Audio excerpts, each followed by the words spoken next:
KBOI. Welcome to the Recession Smackdown with Mike Turner, local business owner, broker of Turner Real Estate Group, father of two, and your double agent for Operation Recession Smackdown. Bringing you renegade reporting on the businesses, finance tips you need, and top secret advice helping you prevail in today's economy. The Recession Smackdown is sponsored by Affinity Mortgage, certified mortgage planners. Find them at affinitymortgage.com and IdahoLuxuryForeclosures.com. Find the deal of a lifetime. Now, it's time for the Recession Smackdown on News Talk 670 KBOI. Here's your host and double agent, Mike Turner. Good morning, folks. It's Saturday morning. I'm in downtown Boise, Idaho in the 670 KBOI Studios. This is a live show, the Recession Smackdown, brought to you every weekend. Our phone number is 336-3700. If you want to call in and get engaged and make comments, great. I got an excellent show for you today. I got someone in the studio this morning that I had in last fall. Really impressed with them. Really tapped into what's going on in our economy around here, and he's got a really interesting story. I really like to talk with him. I know you're going to get something out of this show today. His name is Lee Eyerman, and I'll let him, tell you a little bit of his background, but just give you a little taste. He's had the huge big businesses and that he's ran and been in New York City, and had really successful business life. And at one point, he just gave it all up, came out to Idaho. Now he's teaching and providing, a new way of sharing what he knows to the students here in the Valley. And Lee, thanks for being here again this morning. Well, thank you, Mike. I really appreciate being back.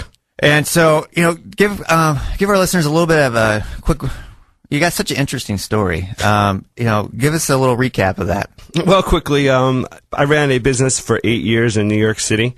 I fortunately was able to sell that to a Fortune 500 company, and at that point in time, I was going to open another business up, and then the internet bubble blew up. So I said to myself, "What am I going to do?" And I decided to go to law school. I got my New Jersey bar, practiced law for a little while, and after watching 9/11 and some other events, I decided to move out to Boise, and I did find a great job at Meridian Technical Charter High School, which was the reason really I came out for your first show the first time in the fall, and I absolutely love it here. I found a new home, and it's just a wonderful, wonderful place. And what I really want to see is Boise succeed. I really want to see Boise be able to really pull itself up by the bootstraps and get everyone back to work, get the economy going again, and, see growth. And I think everyone has some responsibility towards that. And I think if we all worked hard, the Boise attitude, then the people here could easily do it. It is a challenge, but it's certainly doable. And I guess that's the kind of message I want to bring to you today. I think we have a big challenge, ahead of us. It's certainly not going to be quick. This is an endurance run, but we can do it. And I think the mentality of Boise and the people of Boise have got what it takes to pull it off. Well, I think so too. I mean, Boise itself the area around here is fairly diverse, and there's a lot going for it. There's a lot of challenges we face here in the Valley for sure, but there's nothing that is not overcomable. That we can go. We got to come up with some strategic ideas of what we can do and find out individually what we can do. And if, as individuals, we figure out, okay, here's what I can go out and do and start now, collectively, it can make a big change. Absolutely. Even driving here this morning, I was just looking at the businesses that, each business park definitely has a few empty offices, but there are still a lot of businesses out there working really hard every day to keep the doors open, keep the people of Boise employed, and the employees are doing a great job too. If you look at the nation's productivity numbers, I think last month productivity went up over 8.9%.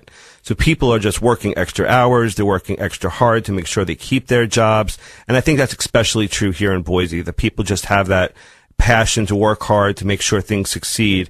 And you're right, we just need that stimulus, we need that push from the people to really bring back what we did have going here a couple of years ago.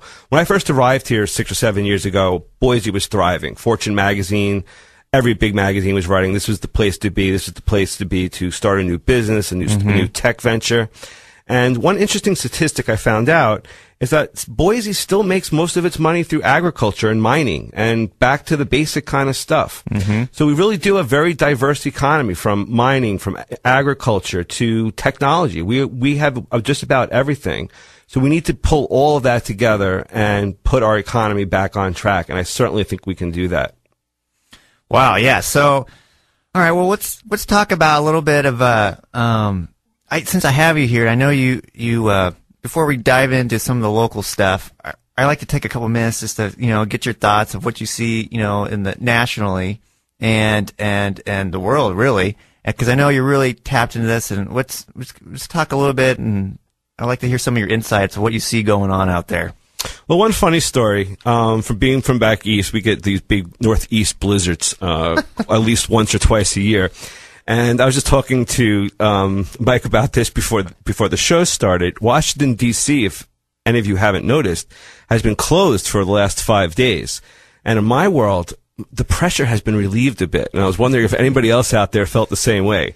Washington, D.C., closed, pressure of the world kind of just stepped down a little bit, and it was kind of nice. And I enjoyed it. They're not in there messing things up, right? No, they're right, exactly. They're not passing legislations, giving our money away, taking our tax dollars from us. So it's actually been an interesting week. But I think the real main story of the week has been in Europe. And Greece possibly defaulting on its debt, Portugal, Italy, Spain, Ireland, and a number of other countries, even the United Kingdom, really starting to get to the point where their debt is at a level that's really almost unsustainable, a debt level that even they will not be able to repay. What do you think what can that lead to? Or Well, if you look at Iceland, Iceland's a prime example of this. Iceland, about a year ago now, they defaulted on their debt. Basically, they created so much debt that they weren't able to pay their debt levels, their sovereign debt. So basically, the government was borrowing more and more money, and at some point, the tax income wasn't able to pay the interest that was due every month, and they weren't able to pay it. And it's very interesting. Iceland, the people of Iceland turned around and told the banks, sorry, we're not going to repay you. Which now has caused an amazing amount of stories. One story that came out of England was that should we send over ships with guns on them to point at Iceland? And it was done as a joke. But in the same sense, if a country owes you hundreds of billions of dollars and they pass a law saying, sorry, we're not going to pay you back. What do you do? What do you do? I mean, What do you do? And a couple $100 billion is a lot of money, and Iceland doesn't have the money to pay it back. So now you see Ireland, Greece, and especially, they're getting in the exact same situation where they've borrowed so much money, which has allowed their economies to grow very rapidly, much like here in the United States, and they're starting to blow up.